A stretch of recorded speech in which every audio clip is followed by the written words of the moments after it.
Corona virus के कारण बिगड़ी अर्थव्यवस्था को पटरी पर लाने के लिए इस बजट में कई अहम ऐलान किए गए हैं। कोरोना संक्रमण समेत कई अन्य गंभीर बीमारियों से निपटने के लिए वित्त मंत्री निर्मला सीतारमण ने हेल्थ सेक्टर के लिए बड़ी घोषणा की है। अपने बजट भाषण के दौरान हेल्थ सेक्टर के लिए निर्मला सीतारमण ने बड़ी सौगात दी है। अपने बजट भाषण के दौरान वित्त मंत्री ने ऐलान किया कि हेल्थ सेक्टर का बजट 94,000 करोड़ से बढ़ाकर 2,23,846 करोड़ रुपए का कर दिया गया है। लोकसभा में सीतारमण ने कहा कि कोरोना वैक्सीनेशन के लिए इस बजट में 35,000 करोड़ रुपए रखे गए हैं। अगर आगे भी जरूरत पड़ती है तो मैं फंड मुहैया कराने के लिए प्रतिबद्ध हूँ। कोरोना को लेकर वित्त मंत्री ने कहा कि इस बीमारी का असर दुनिया भर में पड़ा है और भारत ने इस महामारी से निपटने के लिए बड़े कदम उठाए हैं। वित्त मंत्री ने कहा कि कोरोना महामारी ने हमारी चुनौतियां बढ़ा दी हैं। कोरोना के कारण वैश्विक अर्थव्यवस्था पर असर पड़ा है। किसानों की आय को दोगुना करने के लिए वित्त मंत्री निर्मला सीतारमण ने अपने बजट भाषण में ऐलान किया है। वित्त वर्ष 2021-22 का बजट पेश करते हुए वित्त मंत्री ने कहा कि उनकी सरकार 2022 तक किसानों की आय दोगुनी करने पर कायम है।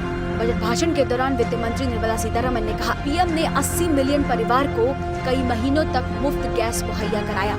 40 मिलियन से अधिक किसानों, महिलाओं, गरीबों के लिए सीधे नगद राशि मुहैया कराई। कोरोना काल की चुनौतियों को ध्यान में रखते हुए वित्त मंत्री निर्मला सीतारमण ने कहा, ये बजट ऐसी परिस्थितियों में तैयार किया गया है जो पहले कभी नहीं था।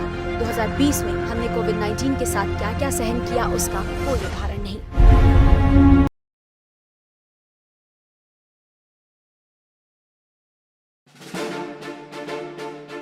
आम बजट 2021 देश का पहला ऐसा बजट है जो पेपरलेस है। कोविड-19 महामारी के दौर में वित्त मंत्री निर्मला सीतारमण ने इसे संसद में पेश किया। इस बार वह स्वदेशी बही खाता की जगह एक टैबलेट में बजट लेकर आई थी। वित्त मंत्री निर्मला सीतारमण सुबह लाल रंग के कपड़े के भीतर टैबलेट रखकर पहुंची। इस कपड़े पर सुनहरे रंग से राष्ट्रीय प्रतीक अंकित था। सीतारमण के साथ वित्त राज्य मंत्री अनुराग ठाकुर व मंत्रालय के अन्य वरिष्ठ अधिकारी भी मौजूद थे। सुबह 11 बजे बजट पेश करने से पहले उन्होंने राष्ट्रपति भवन जाकर राष्ट्रपति रामनाथ कोविंद से बजट का अनुमोदन लिया। यह निर्मला सीतारमण का तीसरा आम बजट है। अपना पहला बजट पेश करने के लिए 2019 में सीतारमण ने दशकों पुरानी परंपरा तोड़ दी थी। बजट के दस्तावेजों को उससे पहले तक एक ब्रीफकेस में लाया जाता था, मगर 2019 में सीतारमण एक देसी बही खाते में बजट दस्तावेज लेकर आई। उन्होंने तब कहा था कि मोदी सरकार सूटकेस वाली सरकार नहीं है।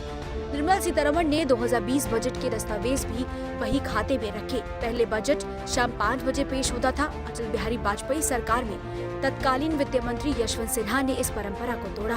उन्होंने सुबह 11 बजे बजट पेश किया। तब से सारे वित्त मंत्री इसी वक्त बजट पेश करते हैं।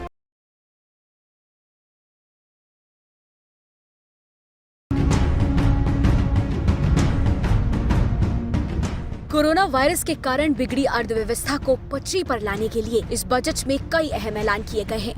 कोरोना संक्रमण समेत कई अन्य गंभीर बीमारियों से निपटने के लिए वित्त मंत्री निर्मला सीतारमण ने हेल्थ सेक्टर के लिए बड़ी घोषणा की है। अपने बजट भाषण के दौरान हेल्थ सेक्टर के लिए निर्मला सीतारमण ने बड़ी सौगात दी है।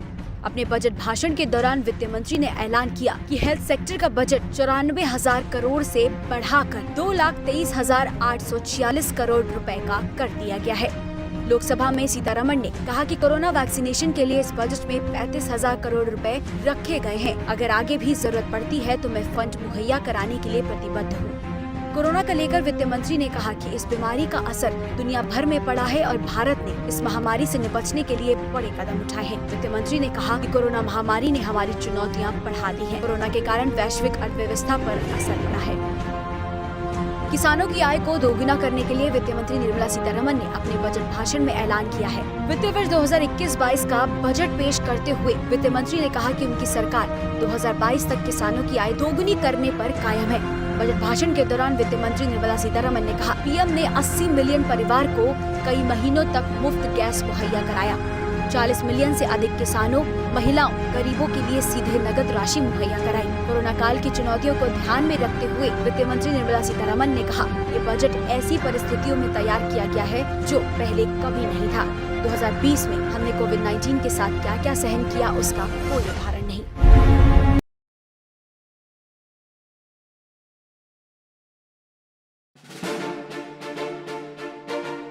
केंद्रीय वित्त मंत्री निर्मला सीतारमण के तीसरे बजट से नौकरी पेशा लोगों को मायूसी हाथ लगी है। इनकम टैक्स स्लैब में कोई बदलाव नहीं हुआ।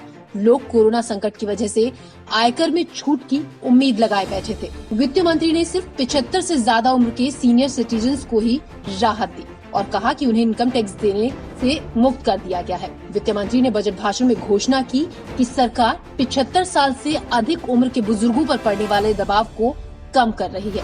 उन्होंने कहा 75 साल से ज्यादा उम्र के बुजुर्गों को जिनकी आय का साधन सिर्फ पेंशन है, उन्हें अब इनकम टैक्स रिटर्न नहीं भरना होगा। वित्त मंत्री ने एनआरआई लोगों को टैक्स भरने में होने वाली परेशानियों को भी कुछ कम किया और उन्हें डबल टैक्स सिस्टम से छूट देने का ऐलान किया। पिछले साल अपने बजट भाषण में वित्त मंत्री निर्मला सीतारमण ने इनकम टैक्स स्लैब में कुछ बदलाव किया था। उन्होंने कई नए स्लैब की घोषणा की थी। ऐसा देश के इतिहास में पहली बार हुआ था जब देश में इनकम टैक्स स्लैब के 2 विकल्प रखे गए थे, लेकिन इस बार इसमें कोई भी बदलाव नहीं किया गया।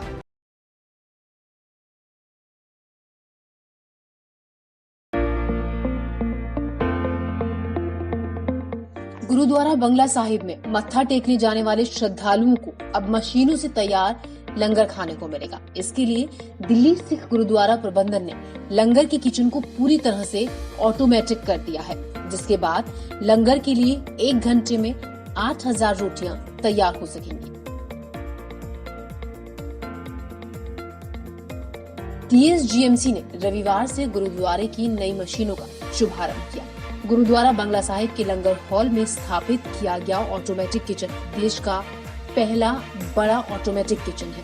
बंगला साहिब में रविवार वाले दिन लाखों श्रद्धालु आते हैं। श्रद्धालुओं की संख्या के हिसाब से लंगर तैयार करने के लिए किचन को ऑटोमेटिक किया गया है, जिसमें आटा गूंथने से लेकर दाल बनाने, सब्जी धोने और रोटी बनाने के लिए अलग अलग मशीनें लगाई गई हैं। ऑटोमेटिक किचन की सबसे बड़ी खासियत ये है कि इसमें पहले की तुलना में 1/4 वक्त में लंगर तैयार हो सकेगा। किचन ऑटोमेटिक होने से किचन संभालने वाले सेवादारों की संख्या भी अब घट जाएगी, क्योंकि अब कुछ ही सेवादार हजारों श्रद्धालुओं के लिए लंगर की व्यवस्था को संभाल लेंगे।